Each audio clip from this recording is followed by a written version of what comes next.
Welcome. Today is Monday, June 12th, 2017, and this is the Natural Hazards Engineering 101 webinar series.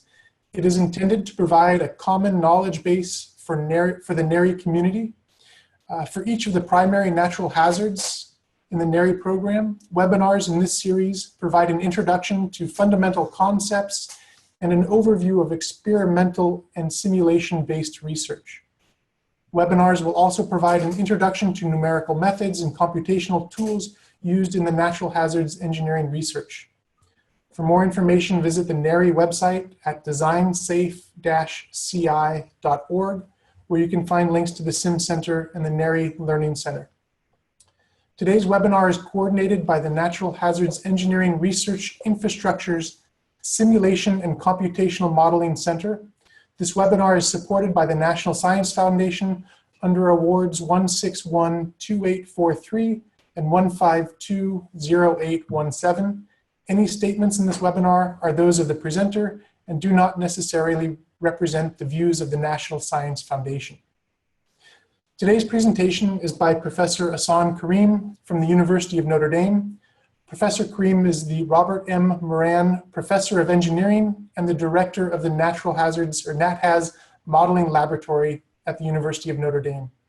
He is also co-principal investigator of the NHERI SimCenter. His work focuses on characterization and formulation of dynamic load effects due to wind, waves, and earthquakes on tall buildings, long-span bridges, offshore structures, and other structures via fundamental, experimental, laboratory, and full-scale measurements utilizing cyber and cyber-physical infrastructure. We are pleased to have Professor Karim providing the overview of computational fluid dynamics in wind engineering, and I invite Professor Karim to begin. Well, good morning and good afternoon, depending on which part of the country you are from.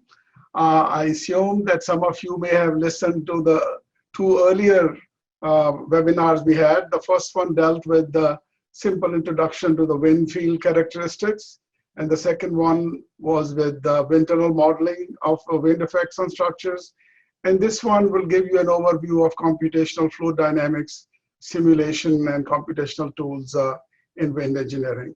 All of us, if we recall, that our first introduction to wind was in our physics class in high school or somewhere, where we saw Tacoma Narrows Bridge undergoing these twisting motions and eventually collapsing.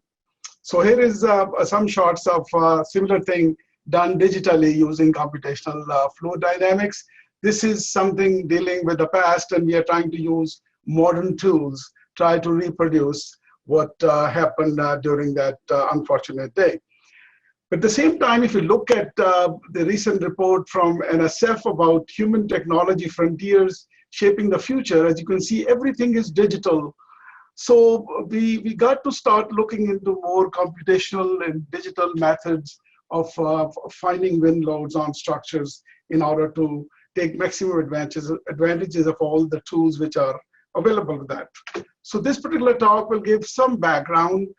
Then basically I'll be dealing with computational fluid dynamics, NHERI SimCenter and DesignSafe-CI, guided tour, CFD case studies, CFD uncertainty quantification, a little bit about virtual wind tunnel, and something, if time permits, on stochastic simulations. If you look at the historical perspective, starting from Da Vinci, Leonardo da Vinci talked about turbulence and the issues with the big eddies and the small eddies. And then more recently, a British meteorologist, Richardson, said that big walls have little walls that feed on their velocity, and little walls have less walls, and so on to viscosity. So this is the dilemma we face when we are dealing with turbulent flows, that it's a multi-scale phenomena, as you will see in this particular slide. Challenges and goals: we have general circulation around the globe, then we got secondary circulation, and then local winds like tornadoes or hurricanes, downbursts. All these are local events. But if you look in how the energy of these fluctuations is distributed, This is a famous Van der Hoeven spectrum. Most of you will be familiar with this one. And it has a low frequency, there's an average wind, and this is the part normally which we call turbulence. This turbulence interacts with all these structures. We have bridge systems, we have tall buildings, we have low-rise buildings, transmission line towers, photovoltaic cells, wind turbines, and offshore platforms. And they create forces of quite complex nature that mathematically they are currently intractable. So in order to attack these problems, NSF recently, as all of you are aware, with the NHERI initiative, have NHERI Center for Computational Modeling and Simulation of the Effects of Natural Hazards on the Built Environment. And these are the co-PIs, and it's being hosted by 4 universities, and many other senior personnel from many other universities participate in that one. At the same time, while we produce software, that software has to be delivered to people, and the data analysis, that's another center, cyber infrastructure center, and it's DesignSafe-CI at University of Texas. Again, these are the PIs involved with that, and a cyber infrastructure for data sharing and analysis of natural hazards. So these are here's the mechanism, the SimCenter for developing software and DesignSafe, besides other assignments they have, they will be providing the tools we develop to the community. So let's look at, people are always skeptical about simulations and about the experimental versus simulations. Some of the comparisons. CFD gives an insight into the flow patterns that are difficult, expensive, or impossible to study using experimental techniques. In case of experiments, those of you who have done them, you know that it depends on the number of the data points you can collect, how many sensors you have. And at the same time, when you put a sensor in the flow, you disturb the flow. So it all depends on the type of sensors you have, how many you have. You can obtain the data in your domain, whichever you are testing. At the same time, CFD provides a very high resolution in both space and time, and it can be used for virtually any problem and realistic operating condition. Of course, there are always errors in both sides, and one of the errors is the sensors themselves have frequency response functions which may not be able to pick up some of the fluctuations which are happening, and at the same time, the probes could disturb the flow, as I said earlier. In case of simulation, we got even bigger issues. The modeling, discretization of our continuum space into a discretized space, and then the implementation of various numerical techniques which we will be using. So CFD has challenges and perception also. People, mostly the naysayers say, oh my God, it doesn't work, the results are not reliable. And there's a reason behind that. I'm going to compare 2 areas, aeronautics and aerospace and structural engineering, and see why this area has been so successful and why we are still in the developing stages on this side. CFD has a long history of applications and it's very mature in aeronautical engineering or aerospace. In case of structural wind engineering, it's a short history of CFD applications and still evolving field. In case of aeronautics, users are well versed in fluid mechanics and numerical methods, while in our case, limited background on fluid mechanics and numerical methods. Users develop codes for specific applications. In case of structural engineering, we rely on commercial software, which is very general and with a broader application and may not be that accurate for one particular application we are trying to use. These guys have a bigger advantage. They have a very restricted type of flows and very simple. We are stuck with a difficult hand here because we deal with a broader range of flows with a high degree of complexity, and turbulence on top of that makes life very complicated. If down the road we have to go from experiments to computations, we have to make sure that the computations can provide accurate results. Without that, it will be a difficult transition. Summarizing again, advances in CFD with application to wind and effects are critical, enhancing the performance of built environment. Currently, we have wind tunnels and also vertical flow facilities, which can provide measures to assess the performance of structures under wind. but they also have some issues with scale effects. You have to use a model scale structure, and whenever you're dealing with a nonlinear system, these scalings can become difficult. Yet CFD offers, in principle, a most effective means of overcoming some of the challenges, and it, combined with advanced data analytics approach, has the promise to provide data with great details that are not possible with limited accessibility of sensors and experiments.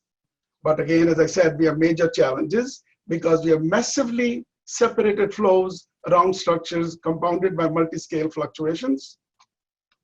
And that's why we have now SimCenter and DesignSafe working hand in hand in order to build a large community of users so that we can usher new advances in this particular area.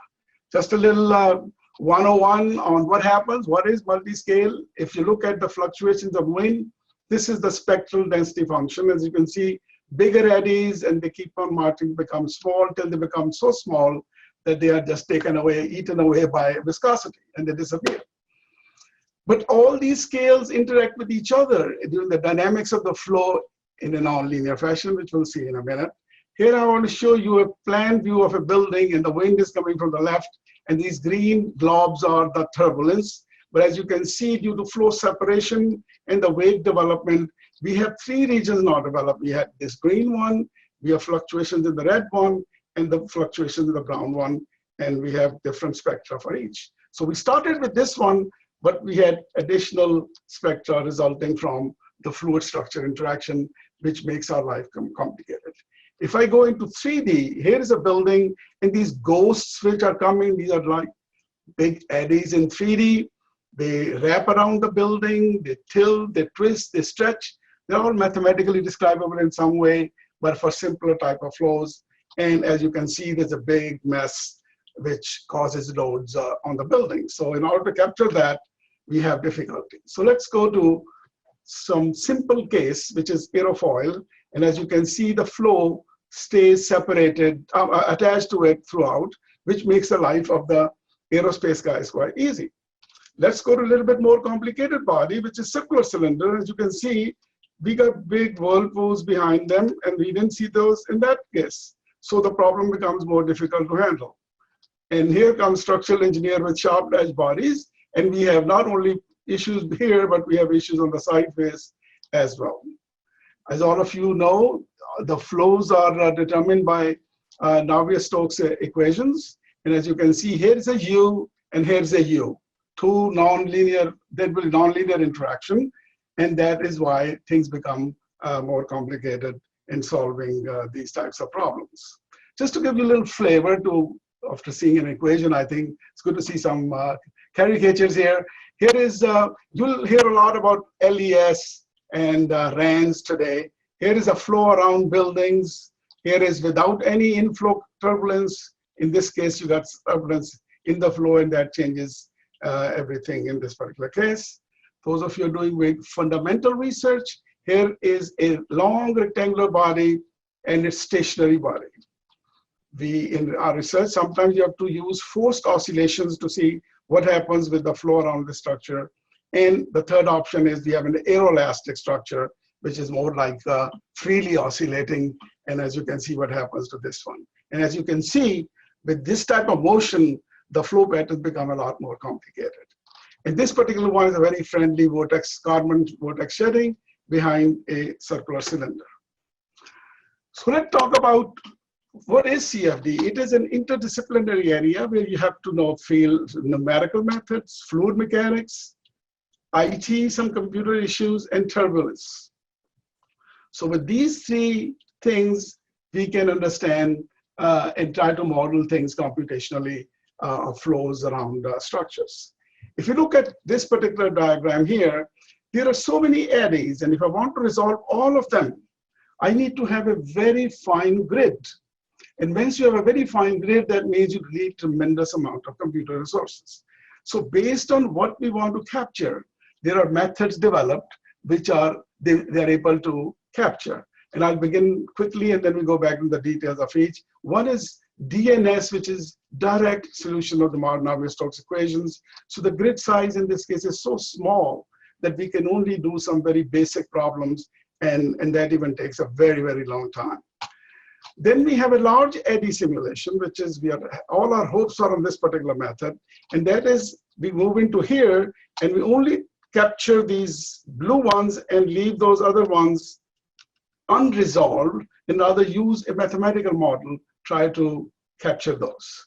And the third one, which is most widely used, is RANS, is Reynolds Average Navier-Stokes equation, which averages out all the fluctuations and makes life a little bit easier. But for civil structural engineering application, it has rather limited application because it cannot capture the very excessively separated flow conditions. Let's talk about this DNS, just to give you an idea. The number of cells you need is this power to Reynolds number. So with these three typical problems like space shuttle, you need 5.6 quadrillion cells, which are currently not possible for this type of problem to be solved computationally. Large eddy simulation, as I've already given you some introduction, we have actual flow. We try to filter out these small eddies and only try to solve these bigger eddies, which are bigger than the size of my grid. And the ones which are smaller than the size of my grid, we call them subgrid scale, and we use some sort of a model. And there are many models. I've only listed few here, which can be used. So there's some part of the flow is captured or resolved, that's the technical word, and the some part is modeled. We don't analyze it computationally. Here is another description of the same thing, bigger eddies and the smaller eddies. Physically speaking, here are the big eddies which become smaller and smaller and smaller. And those of you who like spectral description of these, here is the spectra, and this is the low frequency part, which we like to computationally solve or resolve it. And this is the one we need for modeling it. The last one is the Reynolds averaging. You take care of all the fluctuations, but once you do Reynolds averaging of the Navier-Stokes equations, new terms results, which are Reynolds stresses.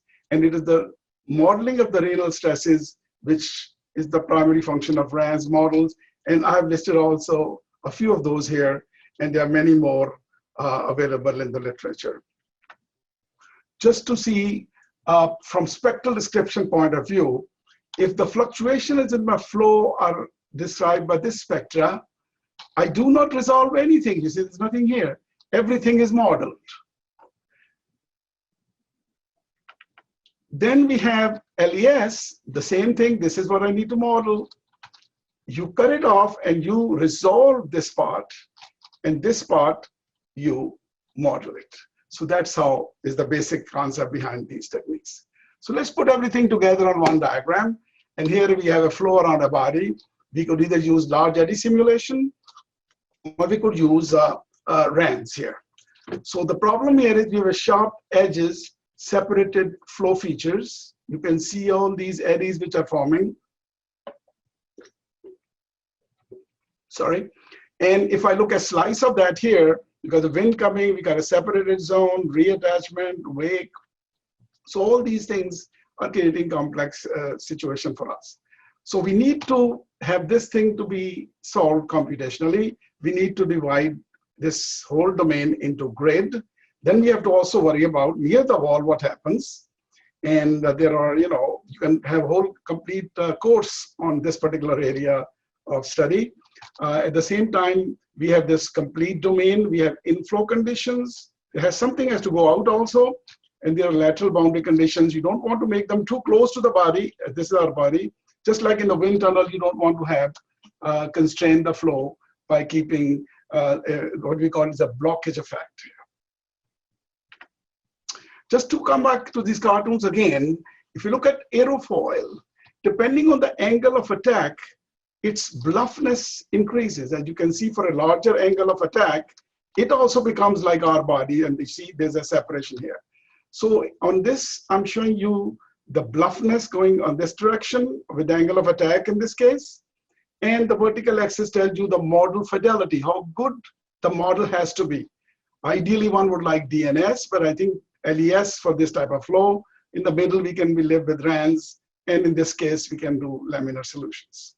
Something more closer to us is our circular cylinder. And here we can see with the increase of Reynolds number, the flow features around this change, and they make make this particular body more complicated, especially when we are in the supercritical range. You have to use LES. This type of modeling would not be very fruitful. Just to give you an idea of all four of that. This is another one, URANS, which I didn't mention. This is a finer version of RANS in which some fluctuations at very low frequencies are captured. But this is LES, this LES with the inlet turbulent flow condition. And once again, all these things we have discussed so many times, that you resolve certain part or you model some part. And in case of RANS, we model everything. So the quality of your results very much depend on the model, which is good. Unfortunately, what happens is the different regions of the flow are better to model by one particular model, and some other regions are better represented by another model, which makes things a little bit more complex. Okay, just CFD 101 again. We have to have a problem statement, a mathematical model. In this case, we have Navier-Stokes equations. We have to generate mesh. We have to discretize space discretization, time discretization, iterative solver, simulation runs, post-processing. And of course, we should not forget that's where the problems are. If we don't verify and validate our results, the numbers won't mean much. At the same time, we have uncertainty quantification. Just like when we do experiments, we put some bars which shows the confidence we have in our numbers, because we run experiments several times and then we try to determine that value. But in case of CFD, we have to do the same thing, and what's it called? Uncertainty quantification. Uncertain parameters, their uncertainty is propagated through the analysis, and we will chat a little bit about this in the end. So there are a lot of advances in mesh generations. People in computer science, computer and computational methods study this. Basically, there are two types of generation meshes, structured or unstructured. And we can use CAD tools these days and grid generators. All sorts of things can happen. We don't have to do it the same old way like many, many years ago people used to do that. At the same time, we have to use space discretization. That means spatial derivatives have to be approximated. So they can be done by finite difference method. You know, whenever we take a simple class in numerical methods, that is the first one method we use, or we use finite element method. But for fluids, it's better that you finite volume method is used, which helps us in better capturing the flow field. Time discretization, again, is very important. I think you might have heard, if you're not doing much of computational method, explicit methods, implicit schemes, you have to worry about the stability. Local time stepping is also very important with the quality of the solution, which might be you're looking for. What are the commercial softwares available? I think there are many of you use ANSYS Fluent, ANSYS CFX, or CD, and there are many others. But our focus is going to be on OpenFOAM, because you have to develop all tools in an open source code, which helps us to, we have access to the code, so we can manipulate it. In all these cases, they're like black boxes. You can just give input depending on the instructions you receive from there. How we divide a computational domain? For example, if you have unlimited space and a plane is going by, we need to make this domain, capture that domain. And how do we do that? The best way to do is, this is a good example, by looking at the flow around the plane. We want to capture these flow lines. And if you take a very truncated version of the space, you know, this red portion is now truncated, and that would not be very good for your results. And I think these are little things which happen, which keep on adding to final results and the unfortunate mislabeling that the CFD is not reliable. Mesh generation. Let's assume this is the domain we have. We generate a mesh. Mesh is very important. Rate of convergence, accuracy of the solution, and the CPU time required for that one. And then, of course, there are many other criteria which help us to determine which is a good quality. As I said before, we have a structured mesh, unstructured mesh, and if these are the bodies we want to model, these are the differences. You can see that structured mesh cannot follow everything that smoothly as compared to an unstructured mesh. Things move in case of wind engineering, so the trouble is the mesh has to move also.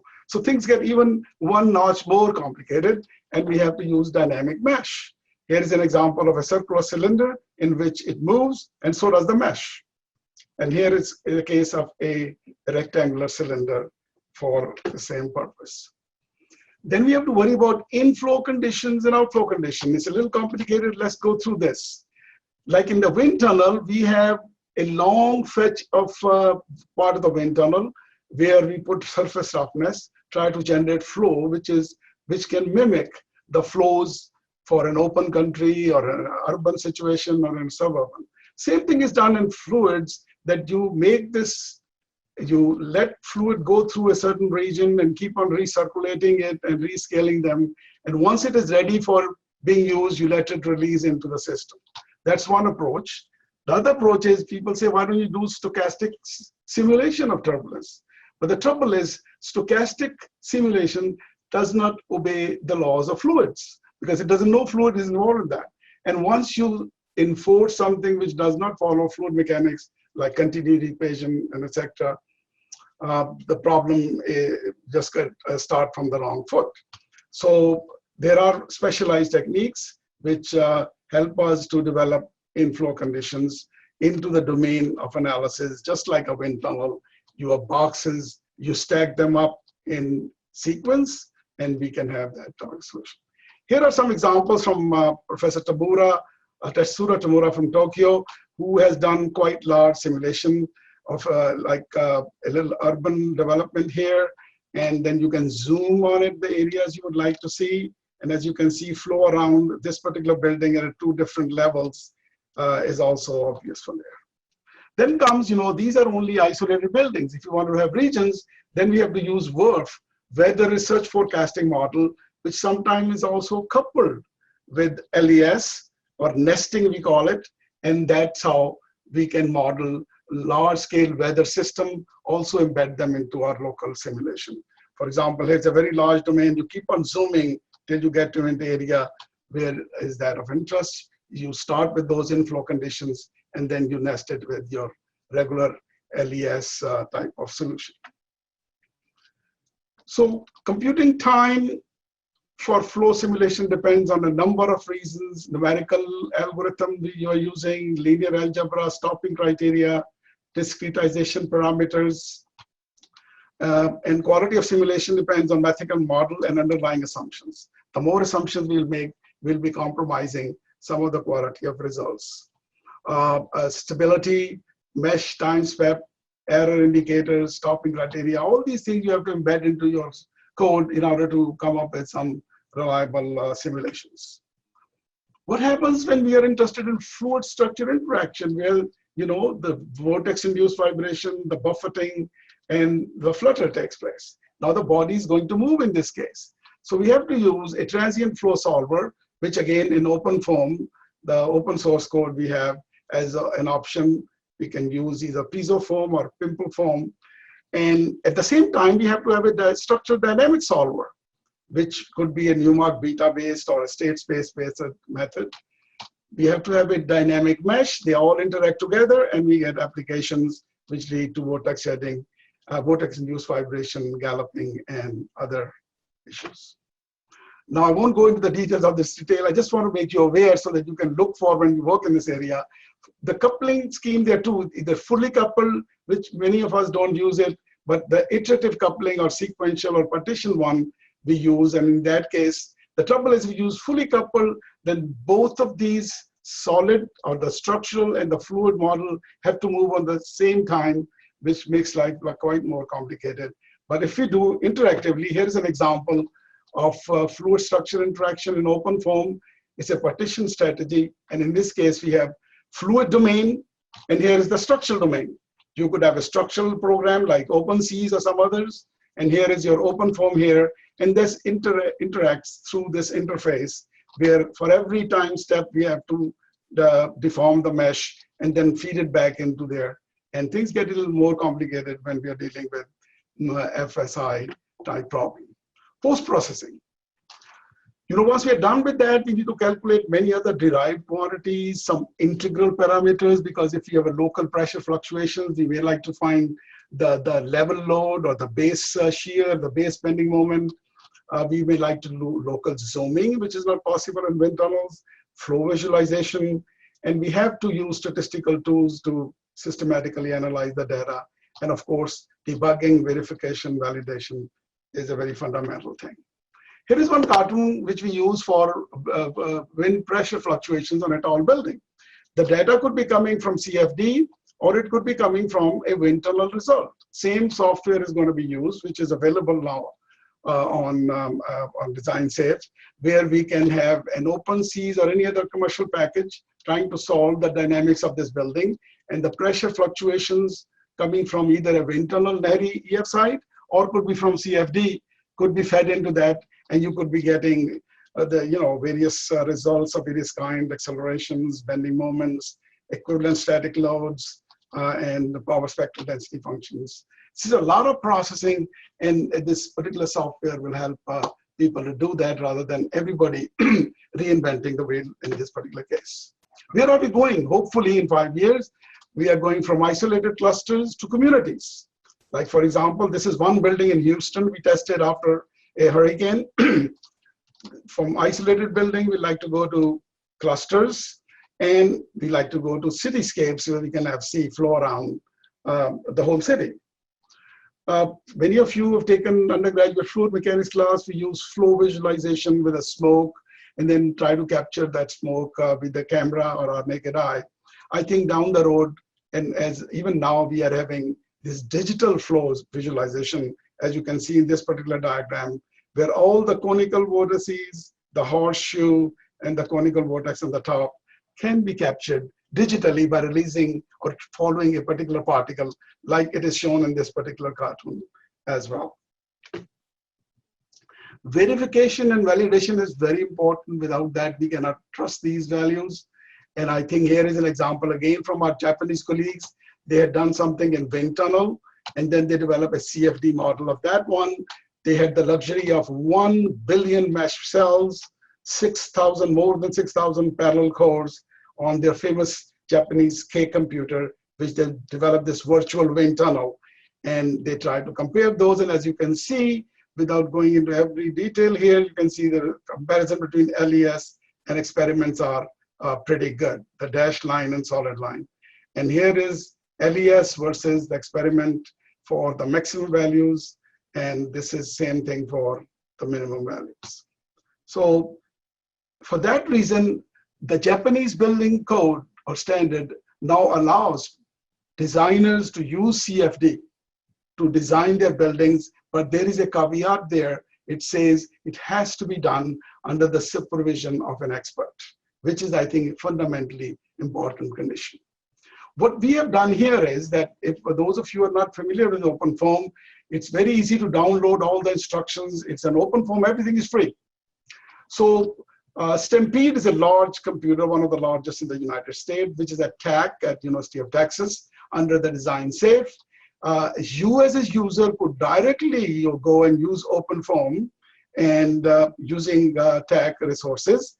And here are some of the pre-processing you have to do. All these system, constant, and polymesh are the fundamentals which are required when you are trying to use OpenFOAM. Once you have that, you have to load your things on one of the directories which is available.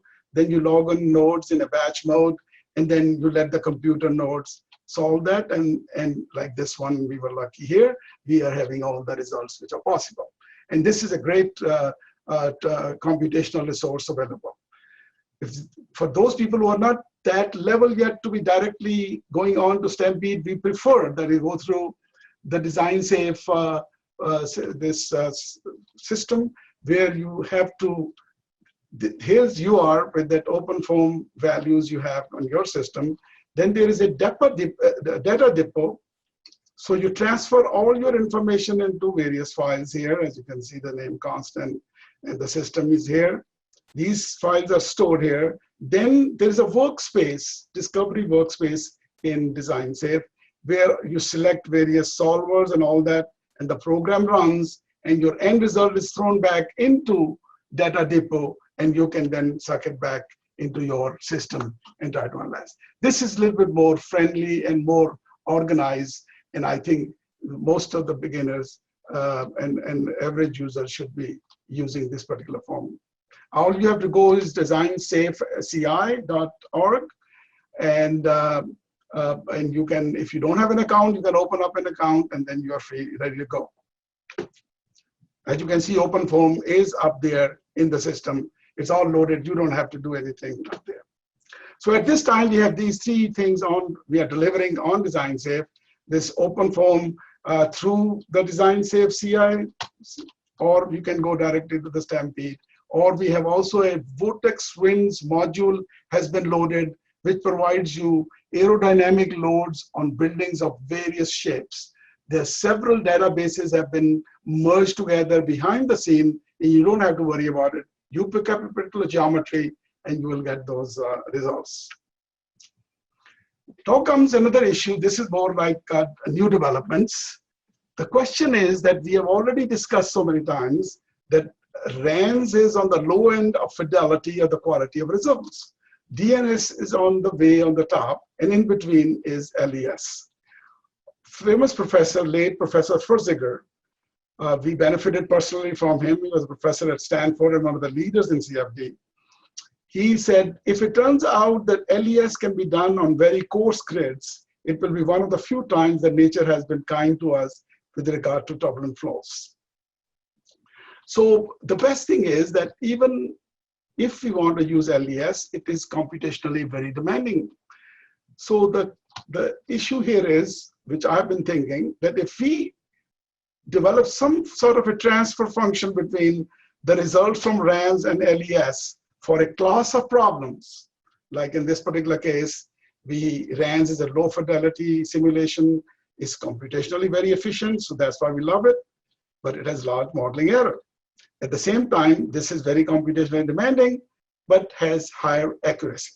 So if we develop a meta model which relates these two, we can be able to run RANS, but get the quality of LES. I think this is going to be some of the future where model fidelity can be taken advantage of. Here is some example. We have utilized it already in one of our previous NSF project, where we are looking at shape optimization of building.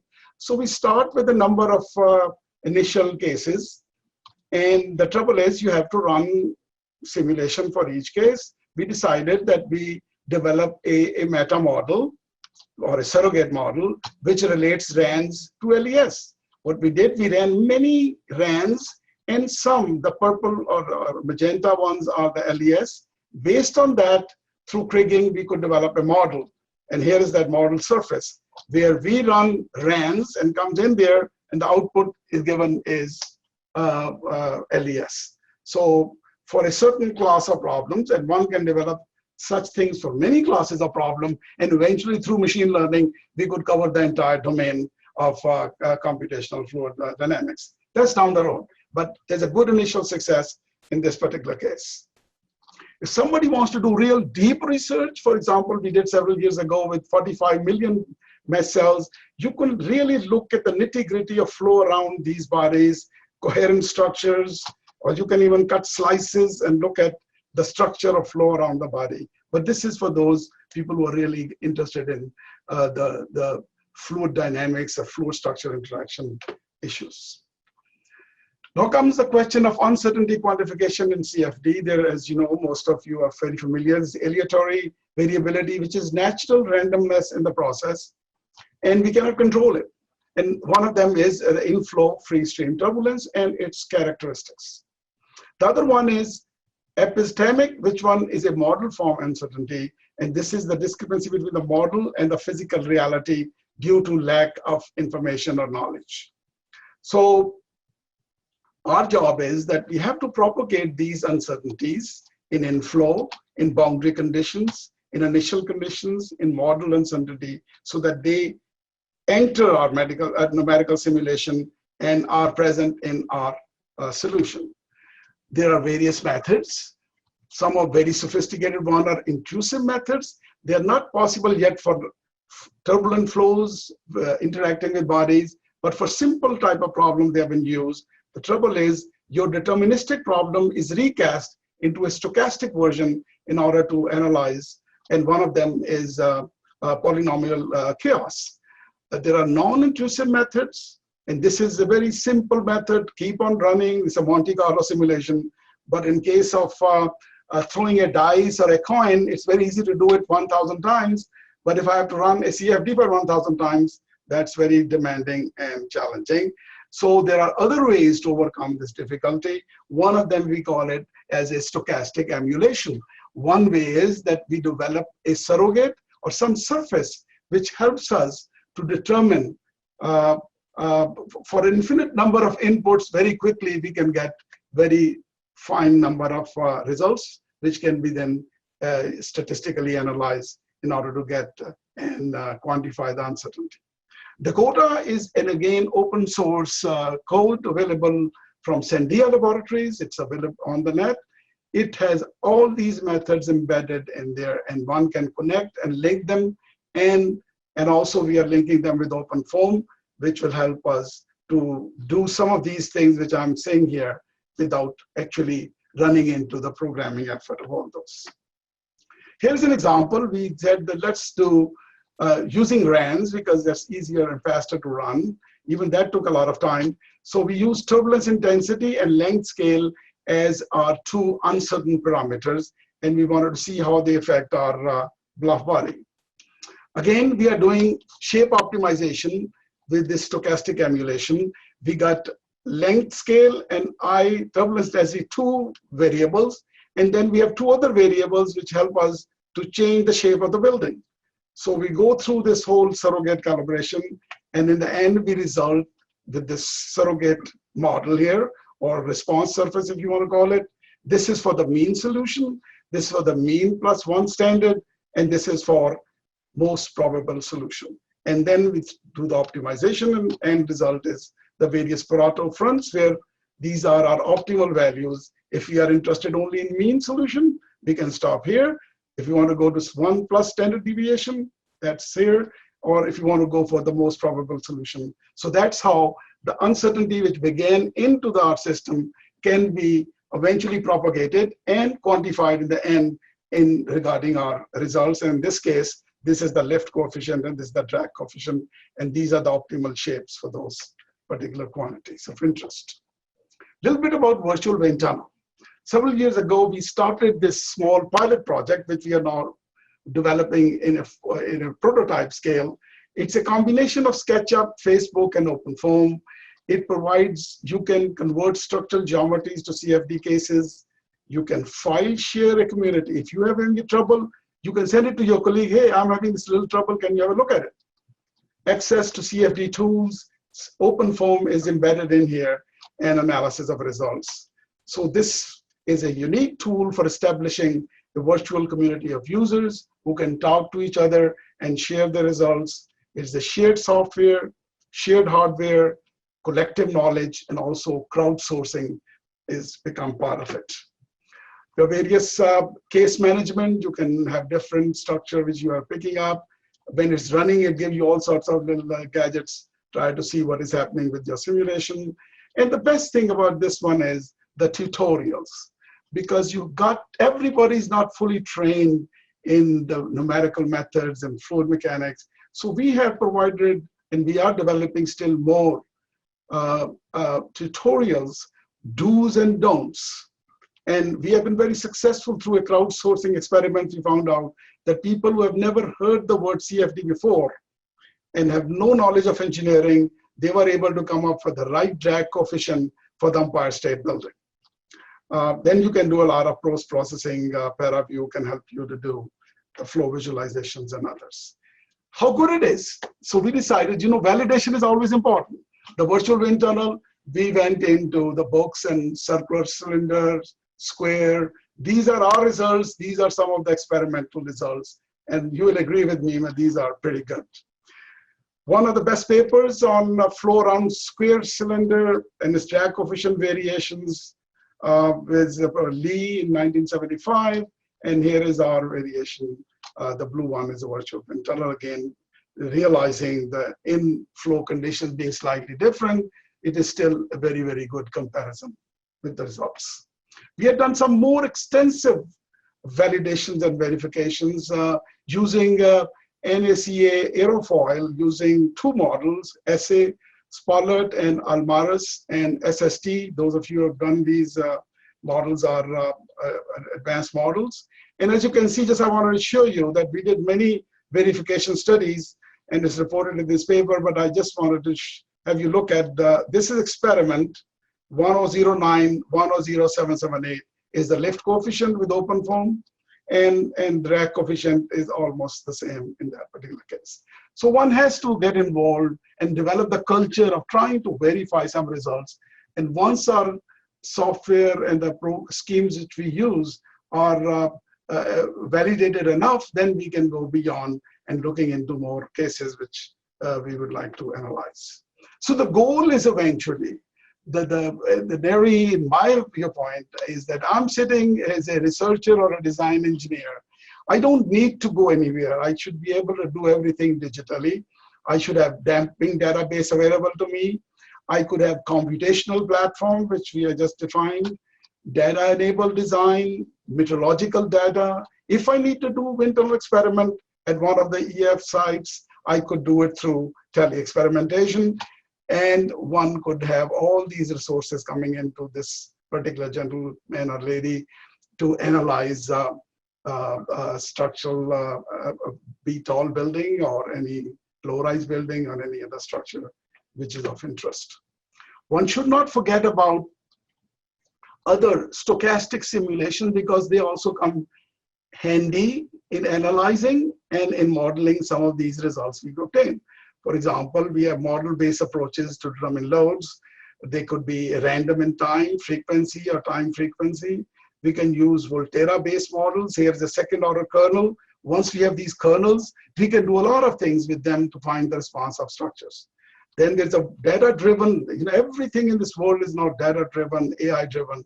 So the same thing applies to our work also. We can use data-driven models to present stationary, non-stationary, nonlinear systems. For example, here is a hysteresis loop. It's not a structure under seismic loading. This is a bridge with different angle of attacks. And then you bring it back, it does not follow the same path because there's a hysteretic effect. And these things have to be modeled. And one could always use machine learning and artificial neural networks. So the stochastic end and the data analytics end is very important. This is eventually coupled with our CFD things to come up with some of the world answers to some of the problems we are still facing. Then we have cyber physical infrastructure. We have to do cross-platform validation, computational versus EF sites. We can do hybrid hardware in the loop type of experiments in which certain things which we cannot physically model in the wind tunnel or in the CFD domain, we can do that physically and then provide input to it through wind tunnel or a CFD experiment. We can do conditional simulation based on measurements. For example, in a wind tunnel, for example, I have about 10 hot films to give me velocity fluctuations at a site. I could use that and then stochastically simulate fluctuations in wind, knowing the measured values at those particular locations. And at the same time, we can drive actuation system for a shaking up a frame or a cladding system from either wind tunnel or CFD outputs. Where we are, I think, just to summarize for us, the SimCenter and the DesignSafe portals, we have a direct access, as I showed you, or we can use through their portal. I was looking at these multi-fidelity models, which I think is going to be the future, combining them with machine learning tools. OpenFOAM Dakota linkage will happen, and we will have all these things buried into there. So every analysis we'll do will automatically also provide us uncertainty quantification. Virtual wind tunnel, I'll talk more about the advantages of that. A CFD-based input will go also into performance-based wind engineering. Of course, all this thing is being done in close collaboration with the two centers. I think I wanted to also say that we need to remove the fear out of CFD. Most people are afraid of CFD, and I think that should not happen. And for that reason, I think virtual wind tunnel, though a sophisticated tool, yet it would also provide as a tool to play on your iPad, try to have different shapes and try to make changes and to see what small changes we make, how they affect the results. So I think this would be a very good way of developing a large databases, people running their cases and trying to deposit them in a database. And as you can see more recently, there is a game Mosaic in which people, the crowd helps the scientist to provide input for mapping the brain cells. This is at University of Washington. I think we need to have, we will like to have more digital learning hubs so that people are given short lectures on fluid mechanics and the do's and don'ts of what we need in a computational fluid dynamics. Of course, there are a lot of chat rooms on CFD, but most of them are not applicable to wind type of problems because people are mostly doing aerospace research. So I think we need to make chat rooms which are more usable for the wind engineering community, developing collaborations, validation and benchmarking, and hybrid use of NHERI EFs for cross-platform validation. And I think with this slide, I would end with vortex shedding in nature. These are the migrating whales. And as you can see, when they flip, they create the vortex shedding, very similar to what we see behind the circular cylinder. And this becomes a nice environmental engineering problem as well. With that, I would thank you for your attention and would be happy to follow it up with questions either today or later. My email is Kareem, my last name, @md.edu, and we can have a dialogue because we want to develop, cultivate a community of users for these tools so that we can advance our capability of analyzing structures exposed to natural hazards. Thank you very much. Thank you, Professor Kareem. Thank you for the presentation and all the material. At this time, we will open the question and answer session. Attendees are reminded that questions should be submitted through the chat panel and sent to the moderator. We'll relay these questions to Professor Kareem this way. And so we do have a couple questions. Let's start off with wind tunnels. What role have wind tunnels played in the development of computational fluid dynamics? As I said, wind tunnels are an essential tool at this stage when we are developing these schemes for validation of our simulations. So even in aerospace industry, although in certain areas they are now mature enough that they don't use wind tunnels, but again, when they're looking at the maneuvering of aircraft, they do CFD and then they go back into the wind tunnel to develop more confidence in the robustness of their computational simulations. So wind tunnels are still going to be an essential component of wind engineering research. They'll go at this stage hand in hand, but eventually my goal is, and my vision is, that just like aerospace engineering, CFD would go ahead and wind tunnels would be at the same time only providing some validations. But how long is that going to take? I'm not sure. Okay, along those lines, what are the advances needed in physical testing to provide sufficient validation for CFD?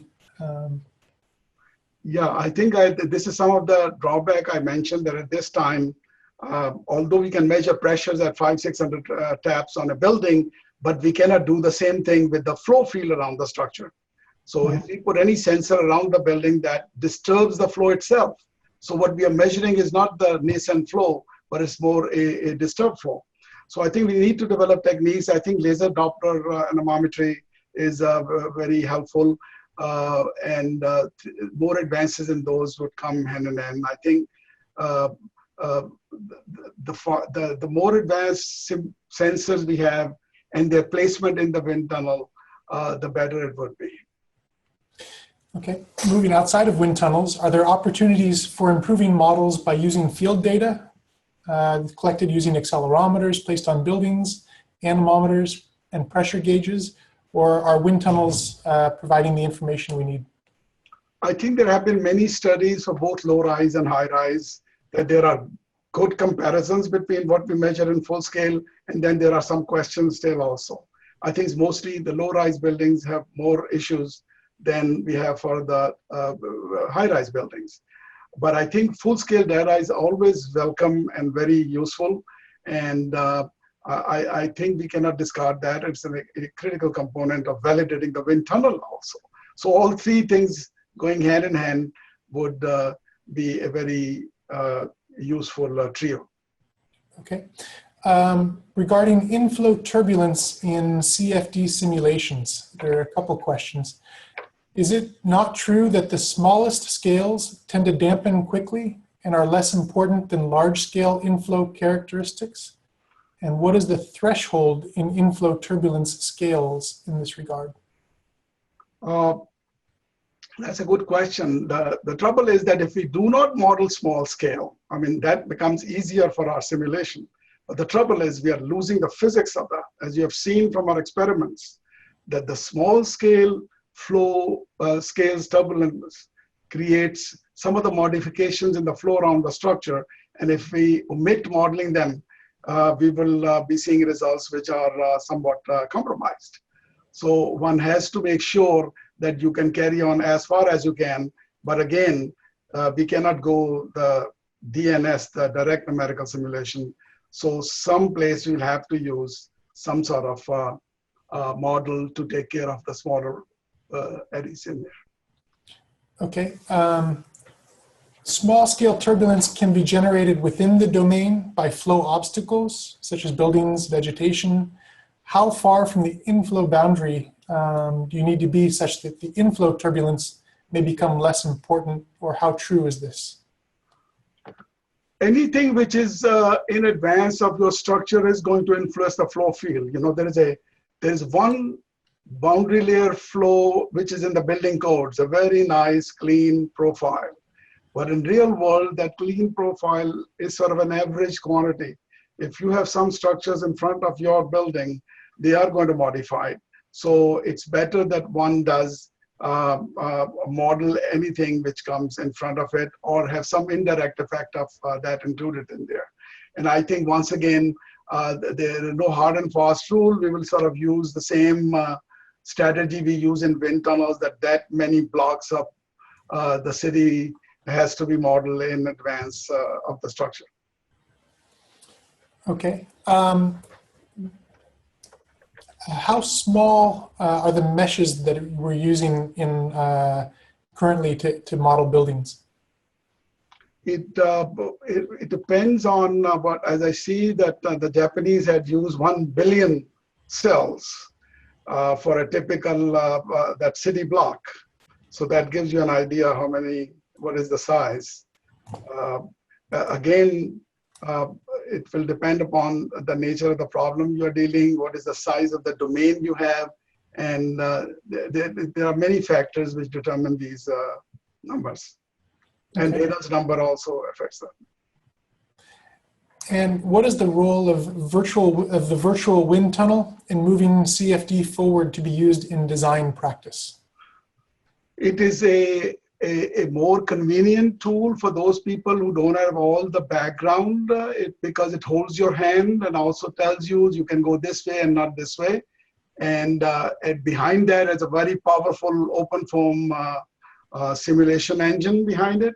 So we can do sophisticated analysis, but right now our capabilities are limited. As the time goes, we will be going into more advanced possibilities of structure. Our goal is that we could have a SketchUp. Those of you who have used it, you can just sketch anything and make a building or surroundings, and they should be used in there. Right now we are doing 2D only, but by the end of this year we'll have 3D capabilities with designed inflow conditions will be coming into picture. Okay, and in regard to computational fluid dynamics, what are the most obvious questions that need attention? And by this, the question is, what is the low-hanging fruit for NSF grant seekers? Grant secrets or?